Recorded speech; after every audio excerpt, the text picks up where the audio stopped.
Hey guys, welcome back to another Fleetyards mission briefing. I'm Captain Foley, I am Commander Kongs. Hey guys. and we are your team Trekyards, or Fleetyards in this case, where we look at ships from all of the sci-fi franchises out there, the multitude of them, the multiverse, if you want to say so, and examine them, break them down. Now, we always have fantastic, high-quality renders done by Samuel from some of these models. Some are actually screen-used, some fan-done ones, but generally we have screen-used ones when we can. We do so. try. Yes, we do try. And sometimes just pictures from the episodes if we don't have a model or whatever. But anyway, today's topic is, Commander? We are looking at actually quite a well-requested ship. I often look at, we both look at the comments, and this ship gets requested pretty much every single episode. This is the Raza, the hero ship from the from the series Dark Matter. Have you heard of Dark Matter? And have you heard of the Raza? Actually, I have heard of Dark Matter. I watched one or two episodes here and there, but I don't really recall this ship. To be perfectly honest with you, I must have just missed those scenes. I don't know. Well, it's the main ship in the show, so if you've seen the show, you've seen the ship. Well, yeah, I just saw the first. I saw a few episodes early on. But don't bug me. I don't remember the ship. Okay. So Dark Matter is a show that was written by a lot of the same guys that wrote Stargate. They moved on from Stargate, and this is their next big sci-fi. Joseph Malizio. It's a space opera, 2 seasons. Third season's coming out very, very soon, and it started in 2015. 13 episodes per. It's quite a well-made, low budget in the sense it's not this huge epic. It's a very personal story with, like I've said often on this show, you build the sets. Once you build them once, every time you have a bottle show, everything's already built. The budget then goes down. It's a very cleverly budgeted show. It's about memory loss and mercenaries and somewhat real world.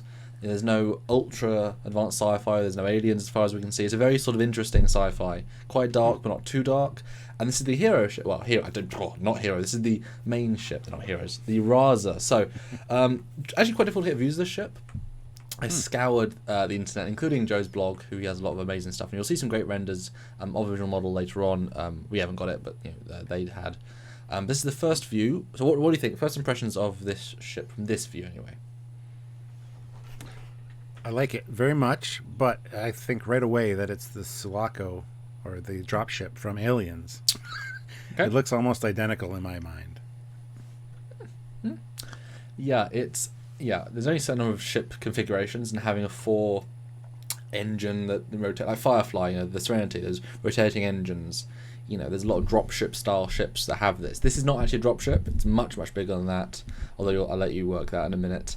It certainly has that style. I think it's an interesting in-between step, I think, of being sort of generic, but a very neat version of this style. It has some personality to its own. It's not like a radical Enterprise, oh wow, two cylinders that are engines, you know what I mean? It's not that, or it's not a Babylon 5 radical alien. It's this interesting sort of in-between step. It's an incredibly functional sort of design, I think. But let's look into more detailed shots. But Stuart, I sort of give you a hint there, but what's your guess with scale? Knowing nothing about the ship really, apart from seeing a few bits of the show. I don't think it'd be very big. Okay. I'm thinking maybe a little bit bigger than Serenity from Firefly. Okay. I don't know how big the crew is or anything. Yeah. So I have no idea. That's what I'm saying. Just a little bit bigger than Serenity. Well, let me give you some little information on the ship and the audience, so you have maybe a bit more to go on. The Raza is a faster-than-light armed space transport equipped with various countermeasures, such as vector thrust-capable nacelles. It has bridge, mess hall, crew quarters for at least 6 crew members. And it also has a shuttle called the Marauder, which we'll see a little bit later on. So a little bit more information there. You sticking with about the same size as Serenity then? Absolutely. 6 crew members and 1 shuttle. And a robot. Yeah, how big can it really be? Well, the next picture.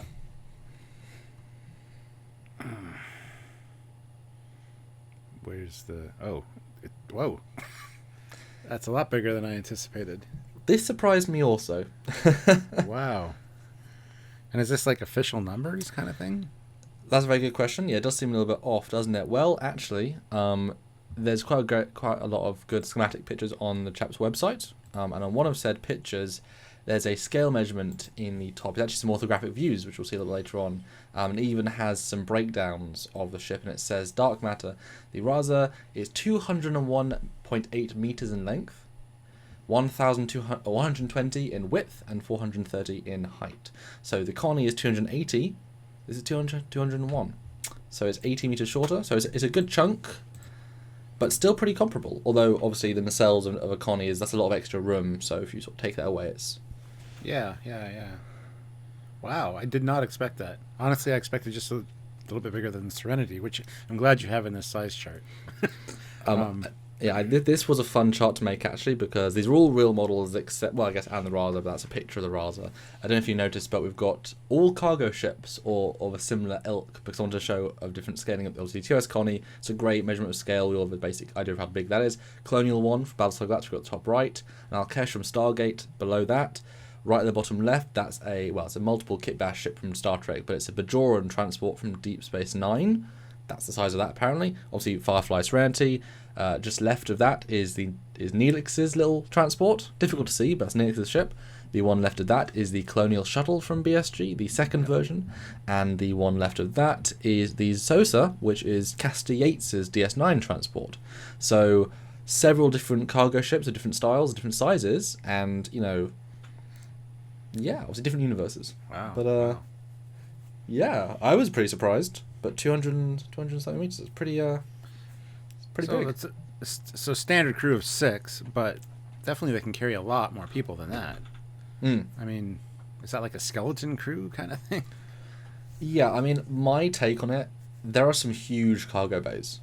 But also, This is not where, everything is a sleek advancement. This is, this hull armor is, I would assume like a meter thick. I mean, it's not... There's a lot of machinery to make this structure. There isn't a single plating of hull and then the end of space. So if you incorporate that, then obviously that shrinks internal volume quite a lot. Yeah. It's a armored transport, so double that, even more, bit more armor.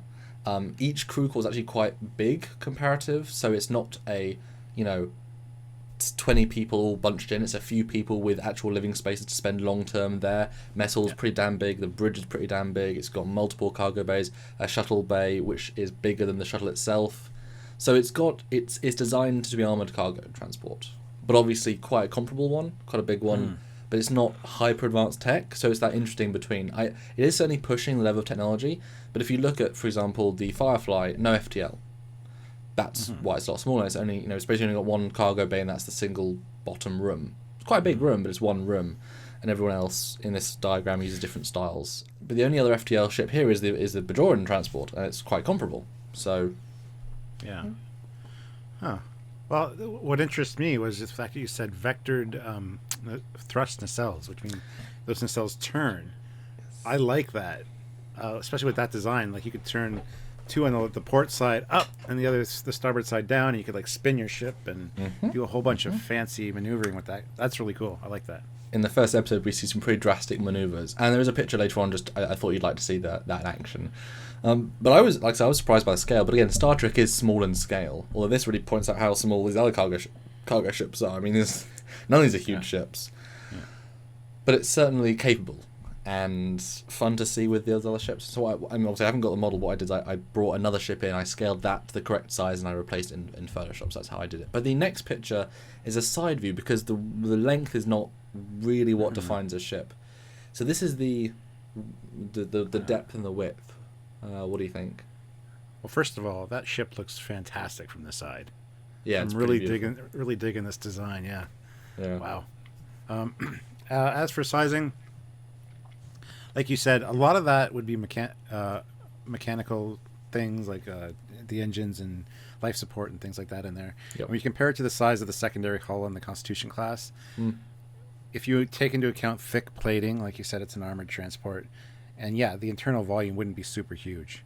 The size from the side seems more realistic to me.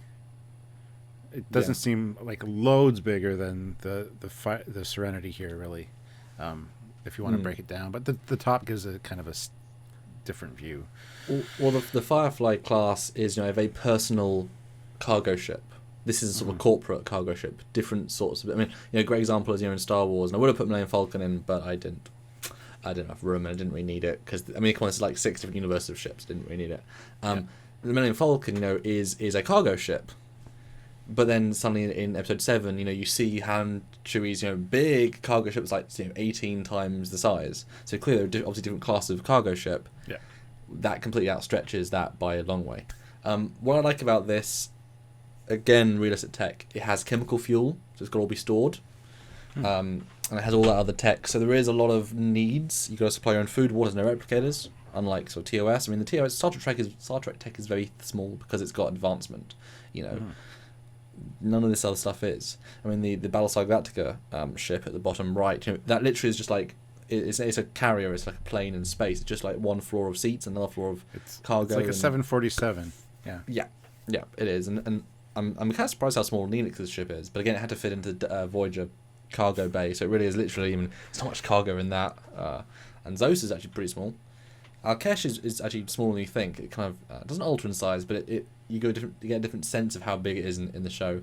But yeah, my sense is that if you see on the edge of the Raza where the thing sort of goes up, my sense that all of that is just mechanical.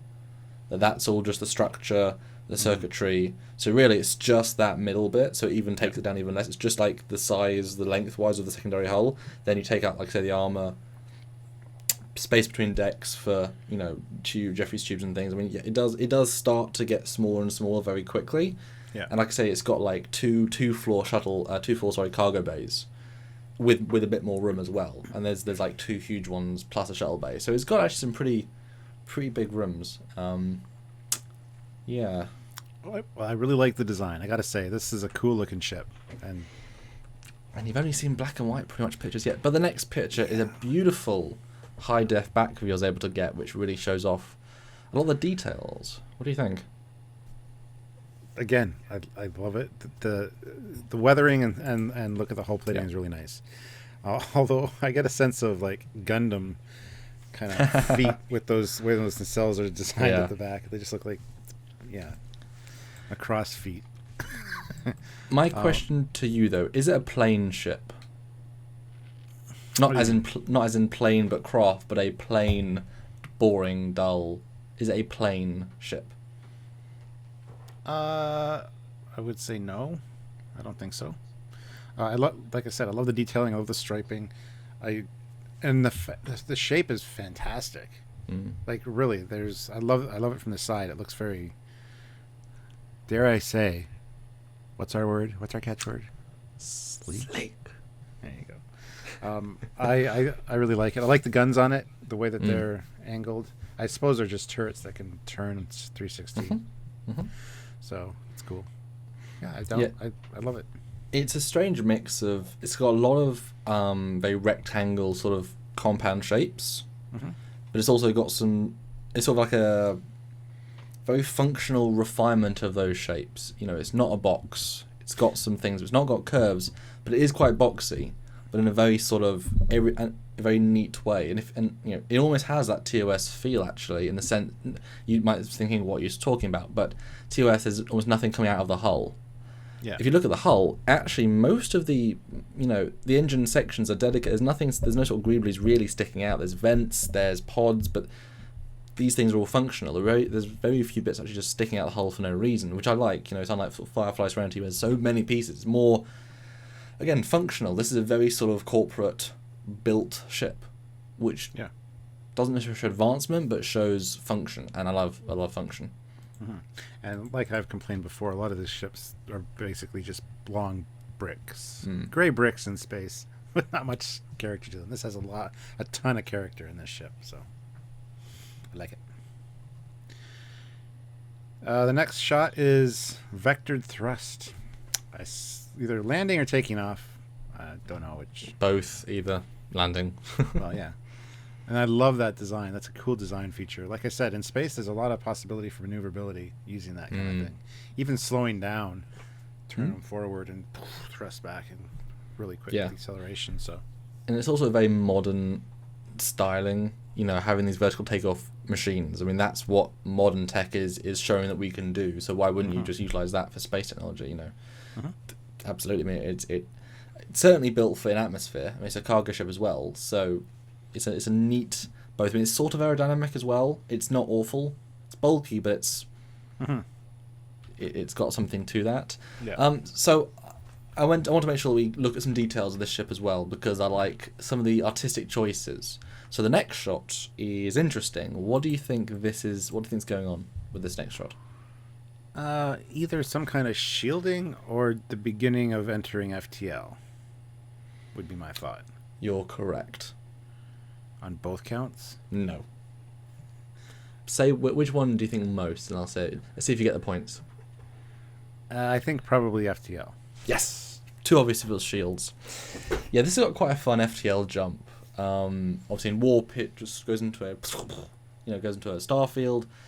In Star Wars it gets again very, very fast, comes out, and then it's a tunnel. Lots of different shows, lots of different things. This one, the hull obviously has this sort of glowing effect. Mm-hmm. Obviously energy is surrounding it, giving it something else. The next picture. So the ship, like, basically demolecularizes and streaks at light speed while the rest of the ship is catching up. Yep. So does it reach its destination like instantly and start assembling again, or? No, it's not like BSG. This does take a long time to get between. Space does feel big in this show. You know, they see very few planets, very few stations. It's a lot about them personally, which I love. It's again cleverly bottled show. There's very few CG shots, which really helps the sell. I think when they sell it, yeah, the whole ship sort of like a slinky unravels. You know, gets pulled and then comes with it, and it's a cool effect. I think I've seen it before, but not like this. So I quite appreciate it. It's also quite visceral. It's like a mix between a transporter effect and the warp effect. Yeah. It's kind of a bit of both, yeah. It's neat. And then the actual they go into, I'm guessing, some sort of subspace. I haven't got a picture for this one. I was meaning to, but I didn't get around to it. Where it's kind of like lightning-y. It's like sort of a tunnel, but it's like a never-ending tunnel. It's like imagine like two planes of space with like dark sort of tendrils of light. But it's like one big dark space, and sort of just travelling through that as lightning. It's some sort of other space, but it does take a while. It's certainly fast on light, but through another sort of space. But the next picture is how it comes back together. Again, same effect, and sort of that's quite a good sound effect I just made of its actual process. Neat. Yeah. Yeah, I really need to check out this show again. Oh my god. Well, I have all the videos I'll bring with me to Canada. I see next. I've got the files in HD for research for this episode and for the full episode. Yeah, perfect. So the next shot is concept, but very, very final concept. Yeah. I was very lucky to find all the different pictures, but it has diagrams and really nice high res as well, which will be good for dissecting later on. Yeah. Okay, so let's take a look at some of this here. So the shuttle bay isn't where I anticipated it would be. I thought the shuttle bay was at the rear, but then that's my Star Trek hat on. Yep, no, it's far more like the NX-01 or the Defiant, right at the bottom. You can also see at the bottom there's that big cargo ramp. Again, it's designed for planetary landing. You can see it's got pulse charges, it's got mortars, it's got, in one bit there, it fires charges to get missiles to, countermeasures. It's got guns, but also countermeasures, because again, in this era they do use plasma weapons, but also missile style stuff. So it's a pretty nice selection of stuff, and it is designed to be all in one. I think this is a good all in one craft. Serenity is very much like we're going to rust bucket our way there, and then Falcons we're going to speed our rust bucket way there. This is like we're going to be pretty much fine getting there. Yeah. I love the cargo ramp. It's very reminiscent of the Serenity. Yeah. And I was right.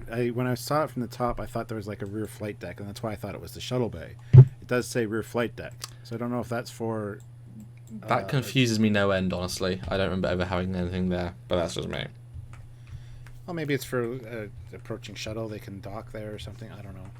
So next picture, you can see the shuttle, a bottom view of the ship, and also the shuttle departing from the doors, which come out. You can see some great sort of gun detail and other greeblies and things, but yeah, that's how big the shuttle is. That's where it comes out of. Quite a big bay, and quite a big shuttle, which we'll see in a minute. Big ship, actually. It is certainly bigger than you'd assume. Mm-hmm. Absolutely. So it's got like an NX-01 style drop bay for the shuttles. That's cool. And it's a Marauder, so it's full on, a bit more, mean sounding. The next picture is another view again of a slightly different episode of it coming out. You can see some beautiful internal detail. Again, I don't even remember having this detail in the show, but yeah, very real world details, some girders, some things, and just nice. I love the weathering, as you said earlier. The weathering of the ship is lovely. Even the shuttle design's cool. I like that too. Very simple, but kind of futuristic. Yeah. How many people do you think the shuttle can hold, Stuart? We're about to see, but if you had to guess, how many people? Oh God.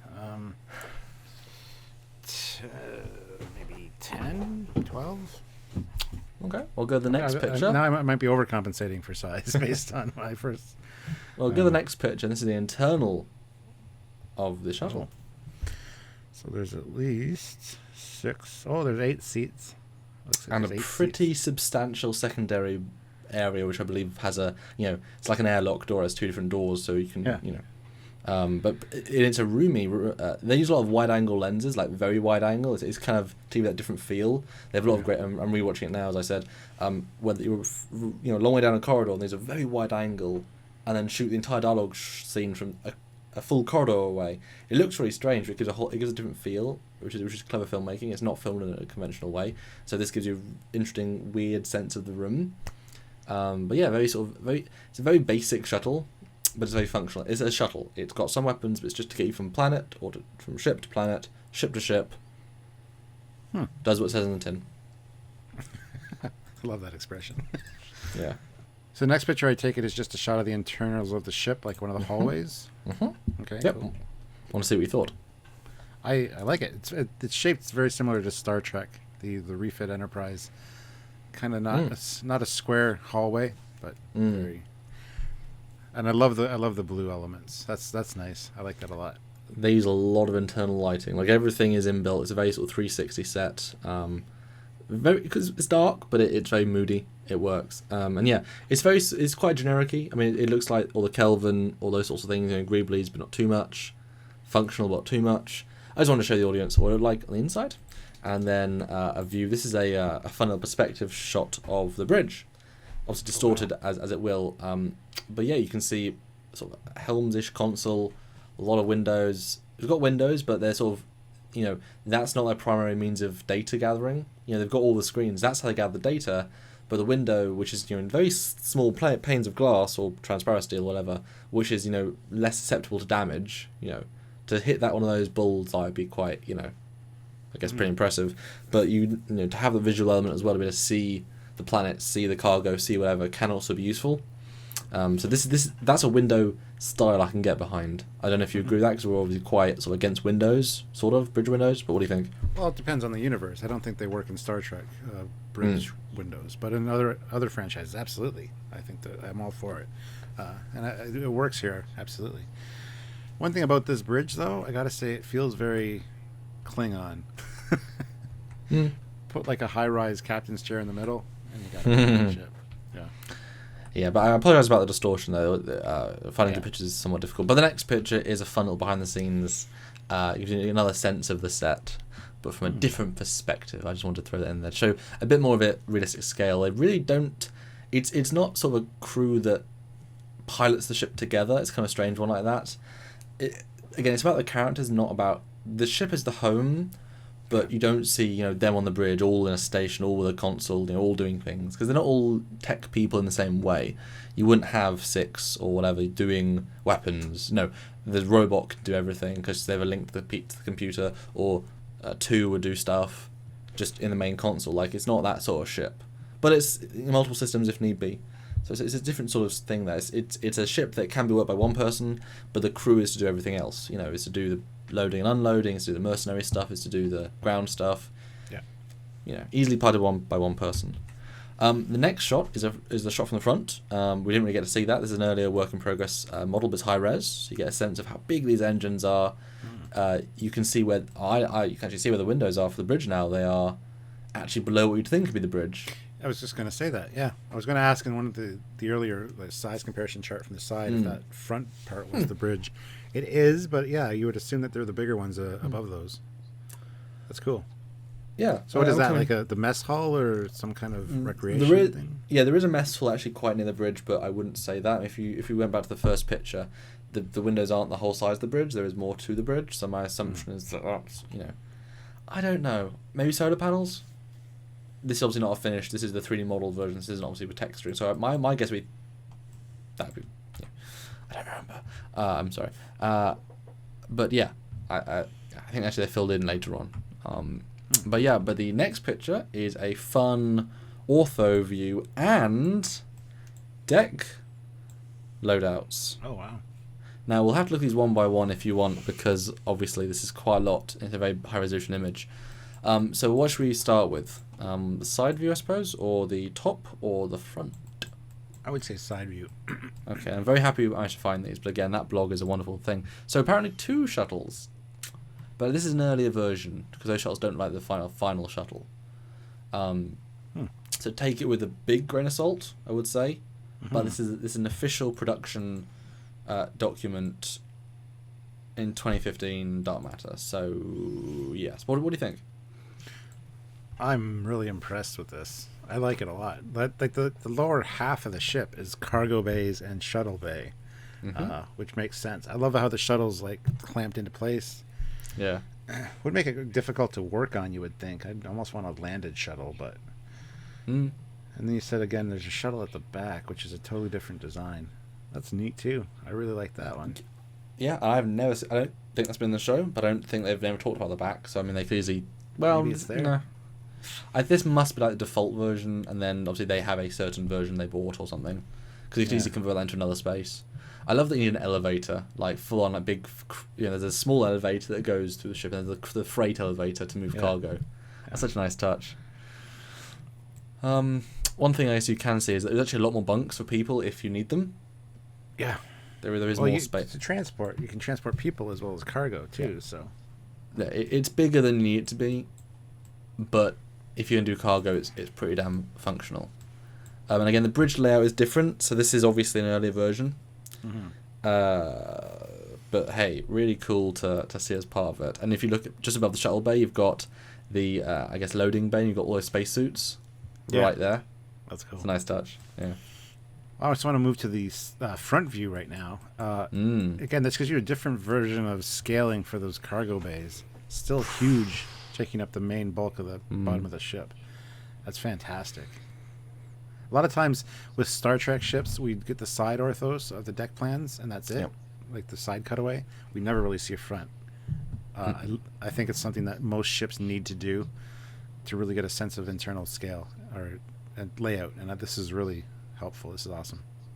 You can see one of the individual chairs. No, that's one deck. Well, it's interesting. All the decks are a different height. Every single one. It's functional. It's super functional. It's not just for the sake. It's very neatly functional. Yeah, absolutely. Very cool.